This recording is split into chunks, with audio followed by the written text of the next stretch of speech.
অন্ধকারময় জগৎবাসীকে আলোর পথ দেখানোর জন্য আল্লাহ তাআলা দুইটা নিয়ামত দান করেছিলেন। এক নম্বর নিয়ামতের নাম ছিল রিজালুল্লাহ, যিনি ছিলেন মুহাম্মাদুর রাসূলুল্লাহ, যিনি ছিলেন আপনার আমার জন্য পথ প্রদর্শক, যিনি ছিলেন আপনার আমার জন্য আল্লাহর কোরআনের বাস্তব রূপরেখা দেখানোর জন্য, প্র্যাকটিক্যাল শেখানোর জন্য। মাঝে মাঝে আমার প্রিয় ভাইয়েরা ডাক্তারি পড়ার পর ওদেরকে কিছুদিন ইন্টারভিউ করতে হয়, তার মানে প্র্যাকটিক্যাল শিখতে হয়। শুধু কোরআন নয়, এই কোরআনুল কারীমটা প্র্যাকটিক্যাল করে দেখানোর জন্য নবীকে পাঠিয়েছিলেন, সাথে কিছু সাহাবায়ে কিরামদেরকে দিয়ে আল্লাহ তাআলা প্র্যাকটিক্যাল করিয়েছিলেন। আল্লাহর হাবিব যখন জগতে আগমন করলেন, আজকের শুধু অন্ধকার, আজকের শুধু জাহিলিয়তার মূর্খতা নয়। আপনারা জানেন গতকালকে সিলেটের মধ্যে একজন চেয়ারম্যান সাহেবের ছেলে এক মেয়েকে ধর্ষণ করেছে। ধর্ষণ করার পর তার মাথাটাকে কেটে আলাদা করে দিয়েছে। ভাঙা ঘরের মধ্যে গর্তি ঢুকায়া দিয়া এরপর আগুন ধরায় দিয়েছে।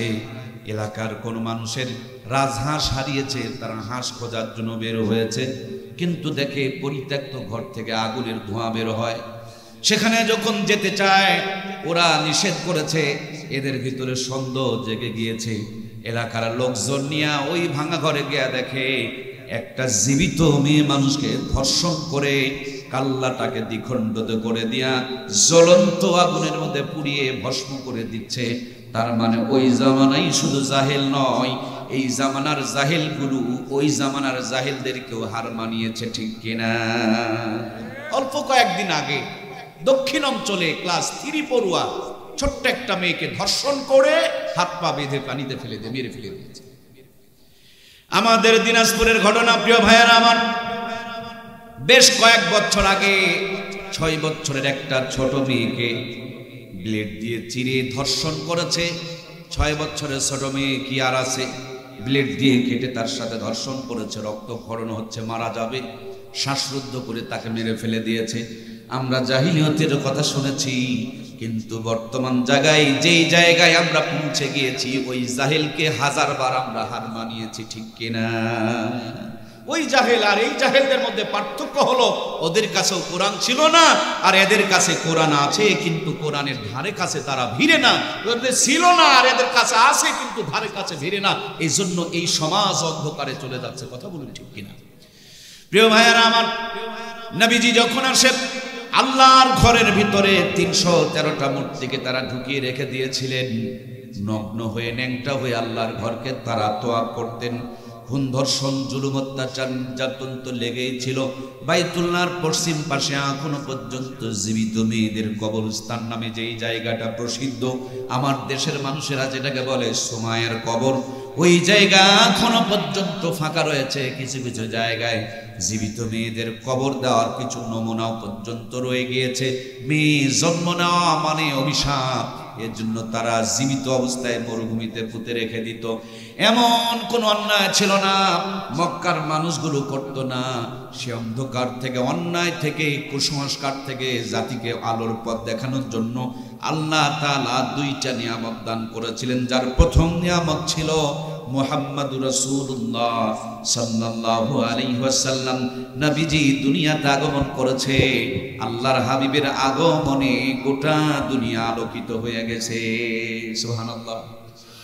প্রিয় বন্ধুরা আমার, ছোট্ট থেকেই তিনি সমাজ সংস্কারক ছিলেন।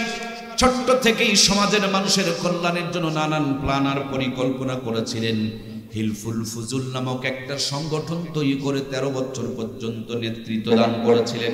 নবীর মতন একজন দামি মানুষ, খাঁটি মানুষ, প্রেমী মানুষ, মহামানব, আল্লাহর পরে যার শান, মান আর মর্যাদা, ওই নবী দুনিয়ার বুকে 40 বছর পর্যন্ত একা একা তারা নানান পদ্ধতি অবলম্বন করে দুনিয়ার মানুষকে শান্তির পথ দেখাইতে চেয়েছেন। নবীজি 40 বছর মেহনত করে যখন কাঙ্ক্ষিত টার্গেট পর্যন্ত বুঝতে পারে নাই, হৃদয় ভর্তি ব্যথা নিয়ে জাবালে নূর নামক উঁচু পাহাড়ের মাথায় চড়ে ছোট্ট একটা গুহা, এই গর্তটুকুর মধ্যে বসে বসে ধ্যান করছেন, গবেষণা করছেন, রিসার্চ করছেন। আল্লাহর হাবিব ছিলেন মুহাম্মাদুর রাসূলুল্লাহ, আর আল্লাহ তাআলা আমার নবীর কাছে দান করলেন কিতাবুল্লাহ। মুহাম্মাদুর রাসূলুল্লাহ সাল্লাল্লাহু আলাইহি ওয়াসাল্লাম আর কিতাবুল্লাহ নেগেটিভ আর পজিটিভ এক জায়গায় হওয়ার কারণে যেমন আলো জ্বলতে শুরু করে দিয়েছে, মুহাম্মাদুর রাসূলুল্লাহর কিতাবুল্লাহ সাল্লাল্লাহু আলাইহি ওয়াসাল্লাম দুইটা যখন এক জায়গায় হয়েছে, মক্কার জমিনে কালো পাথরের পাহাড়টা যেন আলোর পাহাড় হয়ে গিয়েছে। মক্কার মদিনায় দুইটি পাহাড় লাল, একটি পাহাড় হলো উহুদের পাহাড়, যেখানে আমার নবীজির দান্দান শহীদ হয়েছিল, যেই প্রান্তরে আল্লাহর হাবিবের মাথার মধ্যে করাতের মতন মাথার মধ্যে তরবারির আঘাত লেগে মাথা ফেটে গিয়েছিল, মাথার মধ্যে আঘাত প্রাপ্ত হয়েছিলেন, নবীজি রক্ত ঝরেছিল, সেই রক্তের স্মৃতি চারণে আজ পর্যন্ত উহুদের পাহাড়ের পাথরগুলো লাল হয়ে আছে। আজ পর্যন্ত যদি হাতের মধ্যে একটা পাথর নিয়ে নাড়াচাড়া করেন, মনে হবে ওই পাথরটার মধ্যে আল্লাহর হাবিবের রক্ত মোবারক ভরে আছে। এটি হলো নবীজির রক্তের স্মৃতি ধারণ করে উহুদের পাহাড় লাল। আর একটা পাহাড় হলো মক্কার বুকে, যেখানে কোরআনুল কারীম নাজিল হয়েছে। এই কোরআনুল কারীম নাজিল হওয়ার কারণে ওই পাহাড়কে আল্লাহ তাআলা আলোর পাহাড় বানিয়ে দিয়েছেন। এই কোরআনুল কারীম আরশে আজিমে ছিল, তার সম্মান বেড়ে গেল, একজন ফেরেশতা নিয়ে আসলেন, ফেরেশতার সর্দার হয়ে গেল।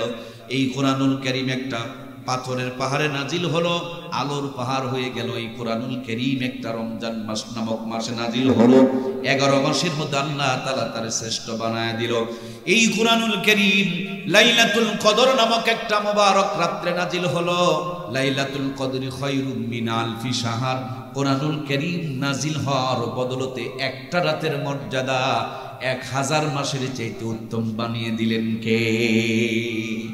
এই কোরআনুল কারীম যেই কাগজে লেখা হয়েছে, দুনিয়ার বুকে এমন কোন মানুষ নাই যিনি মুসলমানের ঘরে জন্ম নিয়েছেন কোরআনুল কারীম লেখা আছে এরকম কোন কফির উপরে পা দিয়া কি যাইতে পারে? দেখলে পারে জমিনে রাখবে না, ধুলাবালিগুলো ঝেড়ে দিয়ে চুমো দিবেন, কপালে ঠেকাবেন, মুখে লাগাবেন, বুকের মধ্যে জড়িয়ে নিবেন, কারণ এই কাগজের মধ্যে কোরআনুল কারীম লেখা হয়েছে। কাগজের দাম বেড়ে গিয়েছে, যেই কভারে কোরআনুল কারীম জড়ানো হয়েছে এই প্লাস্টিকের কভারটার পর্যন্ত দাম বেড়ে গিয়েছে। যে কাঠের উপরে কোরআনুল কারীমকে রেখে পড়া হয় ওই কাঠটার পর্যন্ত মর্যাদা বেড়ে যায়। সুতরাং বন্ধুরা আমার, ছেলের জীবনে, মেয়ের জীবনে, ভাইয়ের জীবনে, বোনের জীবনে কোরআনুল কারীমটুকু যদি সুন্দর করে ঢুকায় দিতে পারেন, ওদের শান, মর্যাদা, দাম আর ইজ্জতকে বলন্দ করে দিবেন, বাড়িয়ে দিবেন কে? কোরআন যেখানে থাকে কোন জিনিসের মর্যাদা কমে নাই।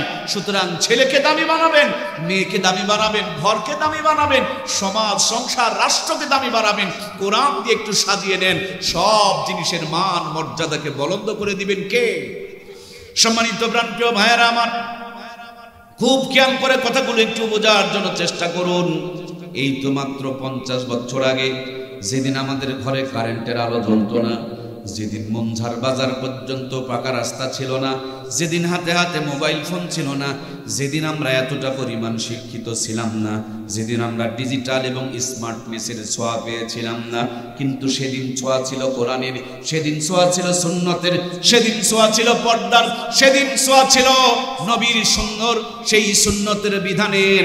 এই ছোঁয়া লাগার কারণে ভাঙা ঘরে মাসকালার ডালের তেলানি হয়েছে, একবারই তেলানি গোটা গ্রামকে মোহিত করে ছেড়ে দিয়েছে। সেদিন ছোঁয়া ছিল আল্লাহর কোরআনের, নবীর সুন্নতের বিধানের। সেদিন যদি একদিন বিরিয়ানি খাওয়া গিয়েছে, 2 দিন পর্যন্ত সুগন্ধ ছড়িয়েছে।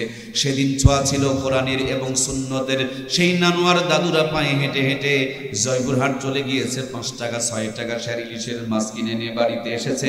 পুকুরের ঘোলা পানি দিয়া মূর্খ নানি আর দাদিরা ধৌত করে খেরের চুলায় বসে সুন্দর করে রান্না করেছে, গুনগুন করে দরুদ শরীফ পড়েছে। যেই ঘরে খাবার খেতে বসেছে ওই ঘরটাও সুন্নত দিয়ে সাজানো ছিল, কোনো মিথ্যা ছিল না, সগলখুরি ছিল না, কিরণমালা কটকটি পাখির উত্তর শরীরা ছিল না। সেই ঘরের মধ্যে সুদ ছিল না, ঘুষ ছিল না, গ্রামীণ ব্যাংক ঠেঙ্গা মারা, আশা সবুজ সঙ্গের কোনো ঋণ আর কিস্তি ছিল না। সেই ঘরে ছিল কোরআনের তেলাওয়াত, সেই ঘরে ছিল 5 ওয়াক্ত নামাজ। সেই ঘরের মা বোনরা ফুল হাতা জামা পরতো, পেট ঢাকা জামা পরতো। একদিন যদি ইলিশ মাছ আর পান্তা ভাত খাওয়া যেত, কম করে হলো 3 দিন পর্যন্ত হাত থেকে সুগন্ধ বের হতো। কথা বলুন ঠিক কিনা? সেই নানি দাদিদের স্মৃতিচারণে পয়লা বৈশাখ উদযাপন করি আমরা। 6 টাকার মাছ 6000 টাকা দিয়ে কিনে নিয়ে এসেছি, ভাঙা ঘরকে বিল্ডিং বানিয়েছি, মূর্খ নানি দাদিদের নাতনিদেরকে এমএ পাস ডিগ্রি পাস করিয়েছি, নরমাল চুলা আউট করে দিয়ে গ্যাসের চুলা ঢুকিয়েছি, সাধারণ মশলা ছেড়ে দিয়ে আধুনিক গুঁড়া মশলা ব্যবহার করছি, হাজার হাজার উন্নতি করেছি, কিন্তু খাবার সময় নাকে নিয়ে চেক করতে হয় ইলিশ না সিলভার কাপ। কথা বলুন ঠিক কিনা? এর মূল কারণ আমার প্রিয় ভাইয়েরা, যেদিন কোরআনের তেলাওয়াত ছিল প্রত্যেকটা জায়গায় রহমত আর বরকত ছিল। মূর্খ নানি দাদির বিয়ে হয়েছে, হাফ প্যান্ট পরা নানি আর দাদিকে নানু আর দাদুরা বিয়ে করেছে, তখনকার জামানার 500 টাকা নগদ পণ দিয়ে বিয়ে করেছে। ওই জামানার 500 টাকা দিয়ে কিন্তু 5 বিঘা জমি কিনে পাওয়া গিয়েছে। 5 বিঘা জমির মূল্য দিয়া যেই নানি দাদির বিয়ে করা হলো, এমএ পাস ছিল না, ডিগ্রি পাস ছিল না, সে ছিল কোরআন সুন্নাহর আদর্শওয়ালা, শরীর ঢাকনেওয়ালা, পর্দা করনেওয়ালা। ওই মূর্খ নানি দাদির পেটে 12টা 15টা 18টা সন্তান জন্মগ্রহণ করেছে। একটা নানি দাদিকেও কসাইখানা নিয়ে পেট চিরে বাচ্চা বের করা দরকার পড়ে। সব কটা সন্তানকে বুকের দুধ খাওয়া লালন পালন করেছেন। কোটার দুধ তো ছিল না, গাভীর দুধের দরকার পড়তো না, বাচ্চা দুধ খেয়ে শেষ করতে পারতো না। এই রহমত আর বরকত শুধু আল্লাহর কোরআনের সাথে সম্পর্ক ভালো থাকার জন্য দান করতেন কে? আজ দিন যতই যাচ্ছে আমরা ডিজিটাল স্মার্টনেস হতে হতে কোরআন থেকে দূরে সরে চলে গিয়েছি। রহমতের জায়গাগুলো আযাব আর গজব দিয়ে আমরা ভর্তি করে ফেলে দিয়েছি। এই জন্য সারমর্ম কথা হলো প্রিয় বন্ধুরা আমার, এটা এমন একটা নিয়ামত যেখানে যেমনি যার সাথে লেগেছে সব জিনিসের মান বাড়িয়ে দিয়েছে। যুগে যুগে আল্লাহ তাআলা নবী রাসূল পাঠিয়েছেন, নবী রাসূলদের সঙ্গে মুজিজা দান করেছেন। নবী রাসূলরা বিদায় নিয়ে চলে গিয়েছে, তাদের মুজিজাগুলো তার সাথে বিদায় নিয়ে চলে গিয়েছে। কিন্তু আমার আপনার নবীকে আল্লাহ 4500 মুজিজা দান করলো। সবচেয়ে বড় মুজিজার নাম হলো এই কোরআনুল কারীম। এই কোরআনুল কারীম এখনো পর্যন্ত আগে যেমন ছিল এখনো তেমন আছে না নাই? কোরআন আছে কিন্তু আমরা কোরআনের কাছে নাই। প্রিয় ভাইয়েরা আমার, দাউদ আলাইহিস সালাম নামক আল্লাহ তাআলার পয়গম্বরকে মুজিজা দিয়েছিলেন। সুন্দর করে কোরআন থেকে তিনি তাওরাত থেকে তেলাওয়াত করতেন। তেলাওয়াত শুনে আকাশের উড়ন্ত পাখি জমিনে জ্ঞান হারায় পড়ে যেত, সাগরের মাছগুলো ভেসে উঠত, গাছের নিচে তেলাওয়াত করলে গাছের পাতাগুলো ঝরে ঝরে জমিনে পড়ে যেত। কি মায়ার সুর আল্লাহ তাআলা তারে দান করেছিলেন। আল্লাহর পয়গম্বর এই দাউদ আলাইহিস সালামকে দিয়া মসজিদ নামক ময়দানে শুক্রবারে দিনে কোরআনুল কারীমের তেলাওয়াত আল্লাহ তাআলা জান্নাতবাসীকে শোনাবেন। দাউদ আলাইহিস সালামকে আল্লাহ তাআলা আরো একটা মুজিজা দিয়েছিলেন, তিনি যদি লোহার মধ্যে হাত দিতেন লোহা গলে মোম হয়ে যেত। আল্লাহর পয়গম্বর হযরতে দাউদ বিদায় নিয়ে চলে গেলেন, মুজিজাও তার সাথে বিদায় নিয়ে চলে গেল। দাউদ আলাইহিস সালামের সন্তান হযরতে সুলাইমান আল্লাহ বিশাল এক সিংহাসন দান করলেন। স্টার দিতে লাগে না, সেলফ দেওয়া লাগে না, শুধু নিয়ত করে বিসমিল্লাহ বললেই সিংহাসনটা আকাশের মধ্যে উঠতে শুরু করত। নিয়ত করে করে যখন নিয়ত করতেন সুবহানাল্লাহ বলতেন, আলহামদুলিল্লাহ বলতেন, আল্লাহু আকবার বলতেন, এগুলো তার গিয়ার ছিল, পাওয়ার ছিল। পৃথিবীর এক প্রান্ত থেকে আর এক প্রান্তরে চলে যেতেন।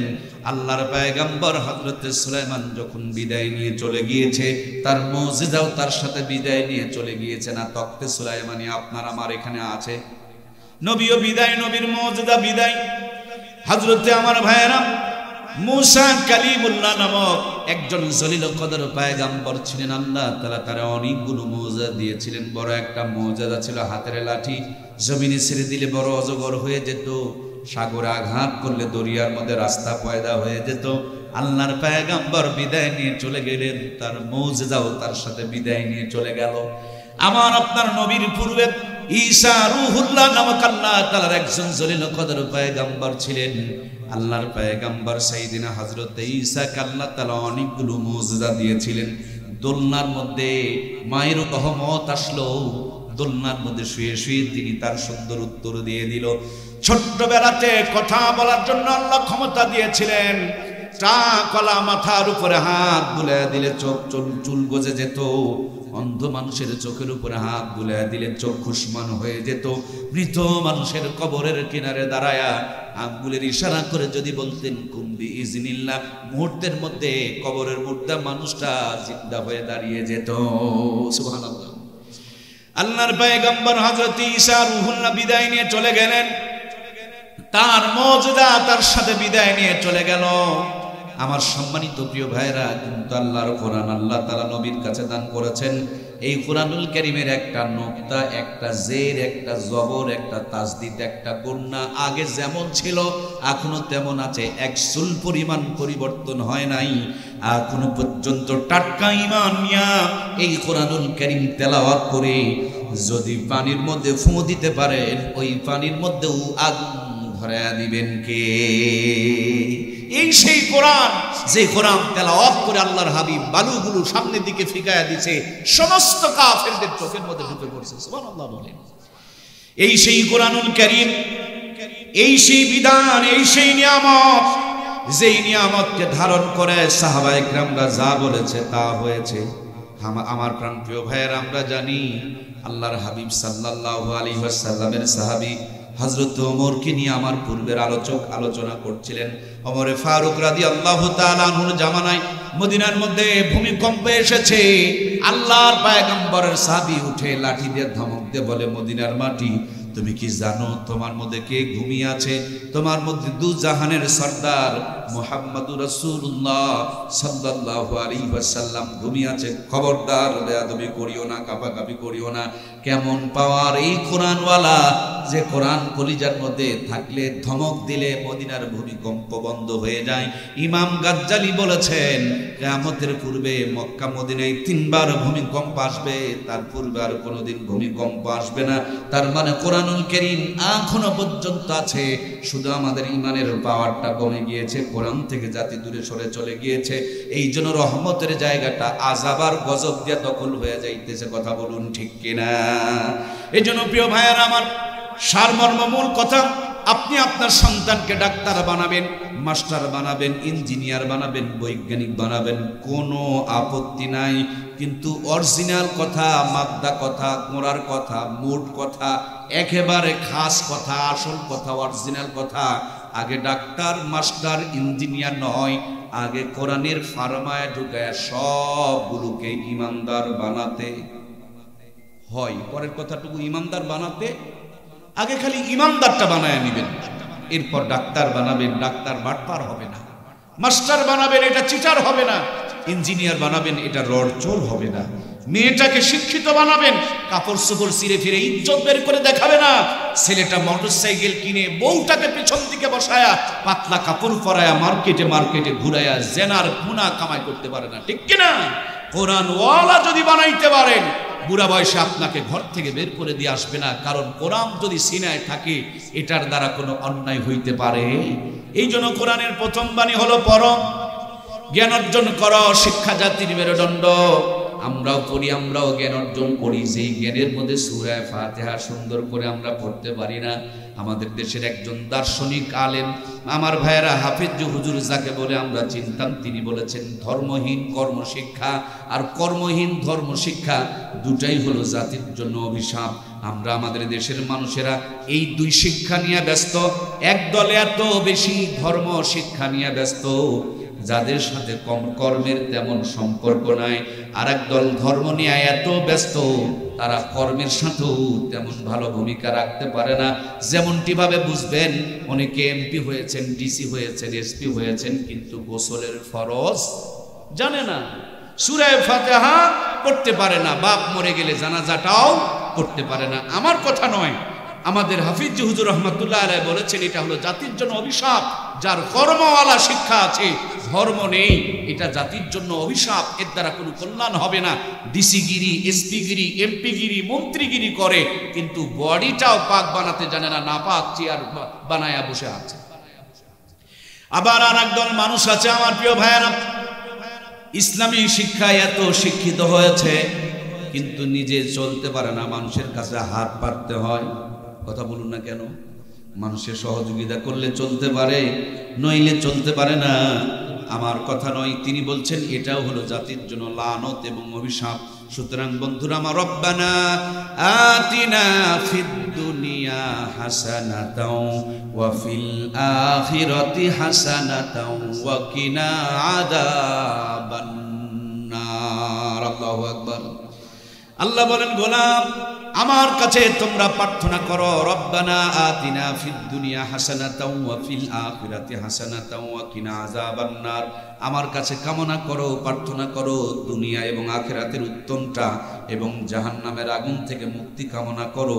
সুতরাং ভাইয়েরা আমার, স্কুলে পড়লে দুনিয়া পাই, আর মাদ্রাসায় পড়লে আখিরাত পাই।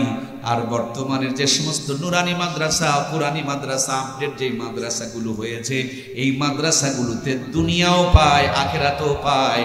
একটা সন্তান যদি দুনিয়াও পেয়ে যায়, আখিরাতও পেয়ে যায়, জাহান্নামের আগুন থেকে মুক্তি পেয়ে যায়, এটাই হলো সফল কাম মুসলমান। কথা বলুন ঠিক কিনা? এই জন্য প্রাণপ্রিয় ভাইয়েরা আমার, মাদ্রাসায় পড়াবেন, সন্তান দুনিয়া পাবে, আখিরাত পাবে। এত বোঝানোর পরও আপনি আপনার সন্তানকে মাদ্রাসায় পড়াবেন না। আমি জানি কেন আপনি পড়াবেন না। আপনি মনে মনে ভাবছেন মাদ্রাসায় পড়লে মনে হয় ভাত পাবে না। আমি চ্যালেঞ্জ করে বলবো, খালি মাদ্রাসায় পড়ায়া দেখেন, আলেমের মতন একজন না আলেম বানায়া দেখেন, ভাত খাওয়া লাগবে না, সারা জীবন বিরিয়ানি খাওয়ার ব্যবস্থা করে রাখবেন কে? আর যদি পারেন আমাদের মতন একটা যদি আলেম বানাইতে পারেন, সম্মান, ইজ্জত, মর্তবার মর্যাদা কারে বলে, খালি 2-4 দিন ঘুরে দেখবে। প্রত্যেক দিন গেট বানায় রাখছে, কার্পেট বিছায় রাখছে, এলাকার সবচেয়ে দামি খাবার আয়োজন করে রাখছে। আবার যাওয়ার সময় মাশাআল্লাহ খামের মধ্যে একটু হাদিয়া তোহফাও আছে না? না, এ সম্মান। আমি তো একজন রাজমিস্ত্রির সন্তান, আমার বাবা তার পরিচয়ে নয়, রাজমিস্ত্রির ছেলে বলে নয়, পরিচয়টা হলো আমার সিনায় একটু আল্লাহর কোরআনের জায়গা আছে। এই কোরআন থাকার কারণে আমি গুনাহগার, আমি নালায়েক, আমি অযোগ্য, আমি একজন রাজমিস্ত্রির গ্রাম্য মানুষ। সেই রাজমিস্ত্রির ঘরের গ্রাম্য মানুষ, কোরআনের ছোঁয়া পাওয়ার কারণে আমার মতো মানুষটার যদি দাম বেড়ে যায়, আমার চাইতে যারা কোরআনের সাথে আরো বেশি সম্পর্ক কায়েম করেছে, তাদের মর্যাদা তো আকাশচুম্বী। কথা বলুন ঠিক কিনা? প্রিয় ভাইয়েরা আমার, একজন কোরআনওয়ালা দেখেন কত সুখী মানুষ। ছোট্ট একটা গ্রামেও যদি ইমামতি করে, 30 দিন 30 বাড়িতে 30 রকম হাতে 30 রকম স্বাদে, আবার তাও যদি এই মনজার এলাকায় হয়।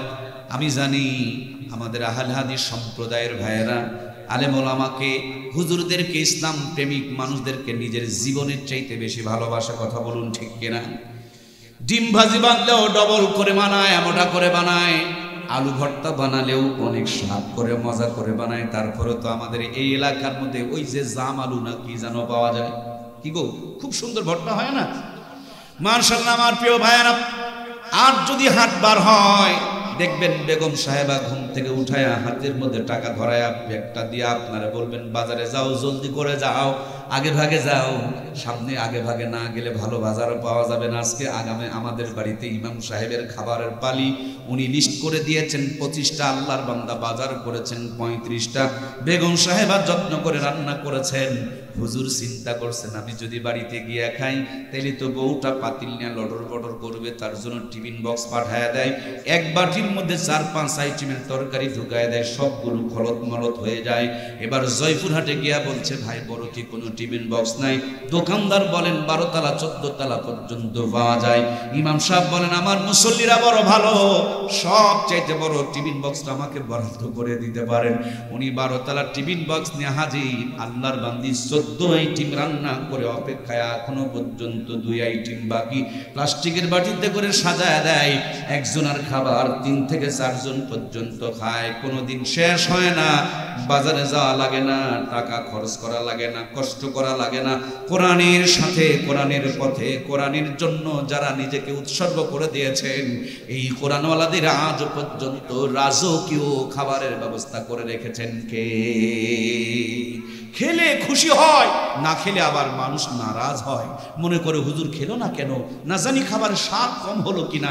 এই খাবারের কথা শুনে আবার দেখবেন হারামখোরগুলো হিংসা করবে, হুজুররা খালি খাই খাই করে। আরে খাই খাই আমরা করি না ভাই, তোমরা খাই খাই করো, তার জন্য তোমরা রড খাও, টিন খাও, সিমেন্ট খাও, রাস্তার খোয়া বালি ইট পাথর সব বসাও, সরকারি টয়লেট আর বাথরুম এটারও পর্যন্ত কোনো ছাড়। 3-4 জন বললেন ছাড় নাই, বাকিরা কি আপনারাও খান নাকি? কি ওরা ছাড় দেয় নাকি? টয়লেট, বাথরুম, পায়খানার কোনো ছাড় আছে বাংলার জমিনে? এটারও পর্যন্ত ছাড় নাই। আল্লাহ তাআলা আমার খাইখোর ভাইগুলোকে ইসলাম প্রিয় হওয়ার তৌফিক দিয়ে দিক, বলুন আমিন। আমার প্রাণপ্রিয় ভাইয়েরা, বিশ্বাস যদি না হয় জয়পুরহাট জেলার যত বড় বড় সুদখোর, ঘুষখোর, জুয়াচোর, বাটপার, সিটার, মদখোর, তাসখোর, ফেন্সিখোর, গাঁজাখোর, এক কথায় পাক্কা পাক্কা হারামখোরগুলোকে দাওয়াত দিয়ে এক লাইনে বসান। ইমাম, মুয়াজ্জিন, মুফতি সাহেব, হাফেজ সাহেব, মুহাদ্দিস সাহেব, খতিব সাহেব, এগুলোকে দাওয়াত দিয়ে আর এক লাইনে বসান। ওয়াজ তো শুনছেন, আজকে ওয়াজ না, আজকে বাস্তবতা। এখন আলু ভর্তা দিয়ে হোক আর ঘাঁটি দিয়ে হোক আর স্যাম্পল পোলা হোক, কলার পাতা হোক আর প্লেটে হোক, বাস 2 লাইনে পরিবেশন করেন। ওরা হাফ প্লেট নিয়ে নাড়াচাড়া করবে, এরা চোখের পলকে 3 প্লেট তুলবে। সুবহানাল্লাহ কয় না? বলুন না সুবহানাল্লাহ। হয়নি? আরো বলেন সুবহানাল্লাহ। আমি কি এটা বানিয়ে বললাম? ইমাম সাহেবের সমান ওই ঘুষখোরেরা খাওয়া পারবে? খাওয়ার ওঠার পর হুজুর যদি কোন হুজুর আম্মা তো সুন্দর করে পায়েস বানাইছিল, আবার হাফ কেজি তুলবে। সুবহানাল্লাহ কয় না গো? হাফ কেজি তুলবে না? আরে হুজুর তো ভাই ডায়াবেটিস নাই, সেই বসান, আবার হাফ কেজি তুলছে। খাওয়ার পর এশার নামাজ পড়ে হেঁটে হেঁটে বাড়িতে যায়, দরুদ শরীফ পড়ে, কোনো ডায়াবেটিস প্রেশার কিচ্ছু নাই। বাড়ি যা আবার স্বামী স্ত্রী 2 জন এক প্লেটে খেতে বসেছে, চোখের পলকে 2 জন মিলে বসে আবারও 3 পোয়া তুলছে। আর হারাম করে খবর নিয়ে দেখেন প্রিয় ভাইয়েরা আমার, এরা হাফ প্লেট নিয়ে নাড়াচাড়া করবে, যদিও শরম সংকোচ অথবা ক্ষুধার যন্ত্রণায় খাবে, পেটে ঢুকতে চাইবে না, ঠেলে ঠেলে ঢুকাবে। পেটে ঢুকতেই যুদ্ধ লেগে যাবে, তখন গ্যাসের বড়িরে এবার সার্জেল ঢুকাবে। বাড়িতে যাওয়ার পর বিল্ডিং আছে কিন্তু বাড়ির মধ্যে কোরআন সুন্নাহর আদর্শ নাই। বউটা কটকটির সিরিয়াল দেখে, মুখের মধ্যে আগরবাতি টানতে টানতে বাড়িতে যায়, নবীর সুন্নতের সাথে কোনো সাক্ষাৎ নাই। গেটে গিয়া কলিং বেলে চাপ দেয়, কাজের মেয়ে গেট খুলে দেয়, কাপড় চোপড় খুলে তুইয়া খাবার প্লেটে গিয়েছেন, খাবার প্লেটে গিয়া খাবার পেটে ঢুকতে চায় না, কারণ স্বামী আর স্ত্রীর মধ্যে সাপ আর বীজের সম্পর্ক, যুদ্ধ চলতেছে, গুতাগুতি চলতেছে, ক্ষুধার যন্ত্রণা। কাজের মেয়ে রুটি বানায় রাখছে, যে হাত দিয়ে নাক পরিষ্কার করে সেই হাত দিয়েই রুটি বানায় রাখছে, ঠেলে ঠেলে পেটের মধ্যে ঢুকায়, পেটে ঢুকতেই গন্ডগোল শুরু হয়ে যায়। রাতের বেলা ঘুমাতে যায়, ঘরের মধ্যে ডেকোরেশন করেছে 90 লক্ষ টাকা দিয়া, কিন্তু ঘরে বউ নাই। স্বামী এক ঘরে, বউ আর এক ঘরে, 2 জনে আবার দামি দামি আইফোন ব্যবহার করে, ওয়াইফাই নেটওয়ার্ক ব্যবহার করে, কিরিং কিরিং করে মেসেজ আসে, কিন্তু মেসেজটা স্বামীর জন্য আসে না, বিবির জন্য আসে না, পরক্রিয়ার মেসেজ আসে, কইতেও পারে না, সইতেও পারে না। রাতের বেলা টেনশন করে করে স্টক করে বর্তমানে বিছানায় পড়ে থাকে। কথা বলুন ঠিক কিনা? পক্ষান্তরে ইমামদের জীবনদের দিকে তাকিয়ে দেখুন, হেঁটে হেঁটে বাড়িতে যায়, গেটের মধ্যে গিয়া সুন্দর করে সালাম দেয়, ভিতর দিক থেকে বিবি উত্তর দেয়, দরজাখানা খুলে দেয়, হাতের থেকে ব্যাগটা নিয়ে নেয়, মুচকি একটা হাসি দিয়া, বান্দার যতটুকু কষ্ট হয়েছে বেগমের মুখের হাসি দেখে সবগুলো যেন দূর হয়ে চলে যায়। হালাল বিবিকে বুকের মধ্যে জড়ায় নিয়ে এশার নামাজ পড়ে, ডান হাত গালে নিচে দিয়া খাবার দিকে মুখ করে ঘুমিয়ে পড়েছে। আল্লাহুম্মা বিসমিকা আমুতু ওয়া আহইয়া, বিছানায় মাথা দিতে দেরি, জান্নাতের ঘুম আসতে দেরি লাগে না। কথা বলুন ঠিক কিনা? এজন্য প্রিয় ভাইয়ার আমার, কোরআনওয়ালা বানান, যেখানেই থাকবে আল্লাহ তাআলা তাকে রহমত আর বরকত এবং শান্তির মধ্যে রাখবে। এই কোরআনুল কারীম যেখানে ছিল তার মর্যাদা বেড়েছে, যেখানে বর্তমানে আছে তারও মর্যাদা বেড়ে গিয়েছে। সুতরাং ছেলে মেয়ের মর্যাদা, সম্মান, ইজ্জতকে যদি বাড়াইতে চায়, ছেলে মেয়েগুলোকে কোরআনওয়ালা বানাতে হবে। আজকেই শুধু কোরআনের বিরোধিতা নয়, ষড়যন্ত্র আর চক্রান্ত নয়, কোরআনুল কারীম যখন নাজিল হয় তখনও কোরআনের বিরুদ্ধে ষড়যন্ত্র এবং চক্রান্ত ছিল।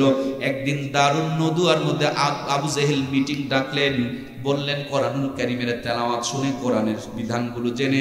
কোরআনুল কারীম নাজিল হচ্ছে, কোরআনুল কারীমকে দেখে দেখে পড়ে পড়ে অনেক মানুষ মুসলমান হয়ে যাচ্ছে। আর কোরআনুল কারীমের তেলাওয়াত করতে দেওয়া যাবে না, কোরআন পড়তে দেওয়া যাবে না, কোরআনুল কারীম শুনতে দেওয়া যাবে না। কোরআন যেখানে তেলাওয়াত হবে তোমরা সেখানে হট্টগোল করবে। ওরা দিনের বেলা রাইন পাস করে, রাতের বেলা নবীর ঘরের দরজার কিনারে দাঁড়ায় দাঁড়ায় সারা রাত তেলাওয়াত শ্রবণ করে।